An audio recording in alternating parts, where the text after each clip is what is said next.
Bienvenue sur Africa 24 dans cette nouvelle édition du 12-15. Voici les titres de l'actualité. Après un mois de suspense, la Cour suprême kenyane valide la réélection du président Uhuru Kenyatta. Les juges ont estimé que les recours déposés n'étaient pas fondés. Le chef de l'État devrait donc être investi le 28 novembre 2017.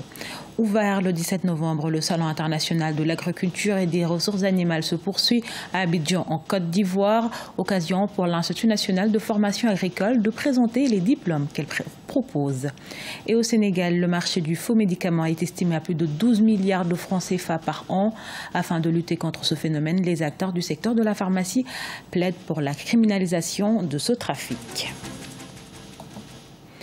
Au Kenya, la Cour suprême valide la réélection du président Uhuru Kenyatta. Deuxième scrutin organisé après l'annulation de l'élection d'août. Il a été remporté par le chef de l'État sortant avec 98% des voix en l'absence de son rival Raila Odinga qui l'a boycotté. À l'unanimité, les juges ont estimé que les recours déposés n'étaient pas fondés. Les précisions avec Ashley Duprat. Le président kenyan Uhuru Kenyatta a bien été réélu. Ce lundi 20 novembre, la Cour suprême du Kenya a annoncé le rejet des deux recours demandant l'invalidation de l'élection présidentielle du 26 octobre. La Cour a décidé à l'unanimité que les recours ne sont pas fondés. En conséquence, l'élection présidentielle du 26 octobre est validée et la réélection de M. Kenyatta est confirmée. C'est cette même Cour suprême kenyane qui avait pris le 8 août 2017 la décision historique d'invalider le premier scrutin présidentiel. Un scrutin où était donné gagnant Uhuru Kenyatta. Pour les observateurs, ce rétropédalage n'est pas vraiment surprenant. Si la Cour avait annulé ces élections-là, par exemple pour cause d'irrégularité, cela aurait demandé qu'on organise encore des élections, ce qui aurait coûté énormément cher dans le budget du Kenya parce que les cas de figure où on devait annuler les élections, les reprendre, n'étaient pas prévus. Raila Odinga, il aimerait amener Uhuru Kenyatta à négocier pour faire une espèce de gouvernement de coalition nationale. Ce qu'ils ont déjà fait avant et co-gérer les pays tous les deux. Quant à l'opposition kenyane, elle a d'ores et déjà annoncé qu'elle sacrera elle-même président de manière illégale Raila Odinga. Uhuru Kenyatta, qui est donc légalement le président du Kenya, sera quant à lui investi le 28 novembre prochain.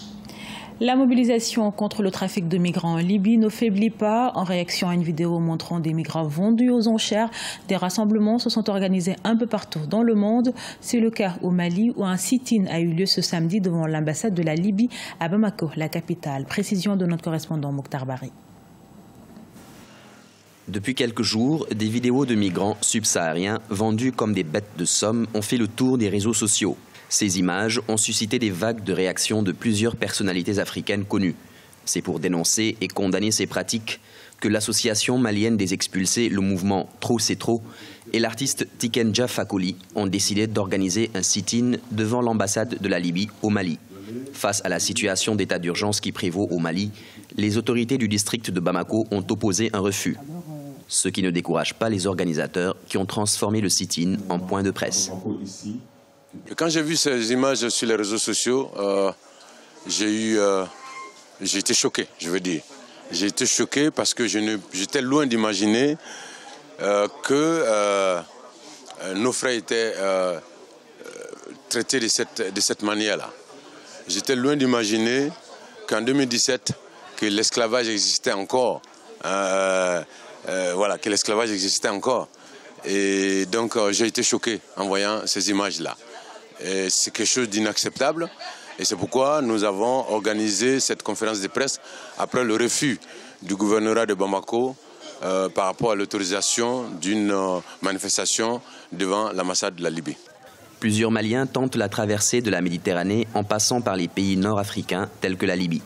Le 8 novembre 2017, ce sont 175 Maliens qui ont été rapatriés de ce pays. En ces dernières années, tous les migrants subsahariens qui rentrent vers l'Italie, 90% ont transité par la mer Méditerranée en quittant par la Libye. Donc aujourd'hui, si la Libye fait les marchandages ou former des esclavages contre les migrants subsahariens, donc c'est un souhait de l'Union européenne parce que ça va freiner le départ des migrants à partir de la Libye. Les organisateurs comptent se faire entendre par tous les moyens légaux possibles. Marchés, tribunes et chansons en vue de dire non à ces esclavagistes des temps modernes. Ils appellent par ailleurs les juridictions internationales à se saisir de la question afin de rechercher et punir les responsables de ces crimes. Avec comme thème la transformation structurelle de l'économie agricole face au changement climatique, le salon de l'agriculture des ressources animales se poursuit à Abidjan, en Côte d'Ivoire. Occasion pour l'Institut national de formation professionnelle agricole de présenter ses formations. Techniciens en élevage et alimentation animale ou encore techniciens de laboratoire sont entre autres les diplômes proposés. Reportage de notre correspondant Olivier Conon. Le Sahara, salon de l'agriculture des ressources animales, se veut le rendez-vous de tous les acteurs du monde agricole ivoirien. L'INFPA, Institut national de formation professionnelle agricole, a saisi l'occasion pour montrer au public la richesse de son offre de formation. Il propose des formations diplômantes et des formations qualifiantes. Techniciens en élevage et alimentation animale, techniciens de laboratoire sont par exemple proposés dans la filière élevage et métiers de la viande. L'Institut propose dans ces 8 établissements tous les métiers ayant un rapport avec l'agriculture. Avec l'agriculture, on peut tout faire. On peut tout faire, quel que soit le niveau. Puisque nous avons au niveau de la formation diplômante, ce qu'on obtient comme diplôme, soit de s'installer à son propre compte, soit d'intégrer le privé, soit d'entrer dans la fonction publique. Mais aussi avec la formation qualifiante, nous pouvons, selon la filière qu'on embrasse, soit agriculture et coopération, soit eaux et forêt, tout ce que nous avons embrassé comme filière, de s'installer à son propre compte, soit de se faire former par masse, individuellement, ou bien par groupe. Les visiteurs du Sahara ne sont pas uniquement obnubilés par les produits agricoles. Ils recherchent toutes les informations à même de permettre l'insertion professionnelle des jeunes. La mairie de Jacquesville, une ville côtière, veut ainsi trouver des formations pour développer les cultures maraîchères afin de tirer profit du tourisme dans la région. Depuis l'arrivée du pont là, à Jacquesville, il y a des hôtels qui naissent chaque jour et je pense bien qu'à travers les produits de l'agriculture, nous pouvons ravitailler ces hôtels-là en matière de produits de culture maraîchère comme les tomates, les aubergines. Et je crois que cela permettra aux jeunes d'avoir une activité pérenne. En 2015, l'agriculture représentait 21% du PIB, produit intérieur brut de la Côte d'Ivoire, contre 24,5% en 2010. Malgré cette baisse notable, l'agriculture demeure un secteur très important de l'économie ivoirienne et emploie 56% de la population active.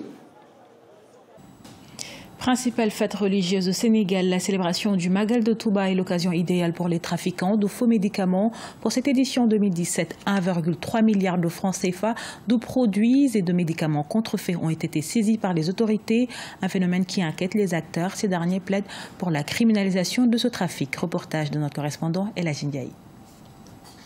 Un lot de faux médicaments estimé à 1,3 milliard de francs CFA a été saisi à Touba, une ville du Sénégal située à 194 km à l'est de la capitale Dakar. Une situation que dénonce l'Ordre national des pharmaciens qui lance un appel aux autorités pour endiguer ce fléau qui perdure dans le pays. Ce qui est extraordinaire par rapport à cet événement, c'est en fait un marché, un réseau de trafiquants qui étaient quand même tentés de déverser dans le marché une valeur de 1,335 milliard de francs. Ce qui aujourd'hui semble quand même réveiller toute l'attention d'une population et plus particulièrement les autorités de ce pays-là. Je pense que la santé, on ne doit pas quand même jouer avec la santé des populations. Et si on se met à évaluer vraiment le rapport qu'il y a sur le risque thérapeutique et le danger qu'il y a dans le cadre de la circulation de ces produits-là, mais on se rend compte que c'est une population qui était très exposée. Ces produits contrefaits qui constituent une drogue ont de lourdes conséquences sur la santé des populations selon les acteurs de la santé. Cela entraîne la flambée des maladies chroniques, les insuffisances rénales, des maladies cardiovasculaires. Pour certains, il est primordial de sensibiliser la population. La sensibilisation ne suffit pas. Nous avons des populations qui sont en grande partie analphabètes, pas toujours informées des méfaits des médicaments qui sont contrefaits et peuvent être donc vraiment à la merci de ces contrevenants qui, eux, n'hésitent pas à mettre sur le marché des médicaments, des faux médicaments ou des médicaments en tout cas de mauvaise qualité. Aujourd'hui, j'ai aucun doute que les autorités vont prendre les choses à bras le corps parce qu'il faut absolument que plus de choses comme ça puissent se passer au Sénégal parce que c'est trop important et trop grave. L'Ordre des pharmaciens nationaux du Sénégal a par ailleurs plaidé pour une criminalisation de la vente illicite de médicaments. Le marché du faux médicament au Sénégal est estimé à plus de 12 milliards de francs CFA par an, selon le syndicat des pharmaciens privés du Sénégal. Ce journal a été réalisé par l'ensemble de la rédaction. Nous vous remercions pour votre fidélité. Dans un instant, une nouvelle édition de l'actualité sur Africa 24.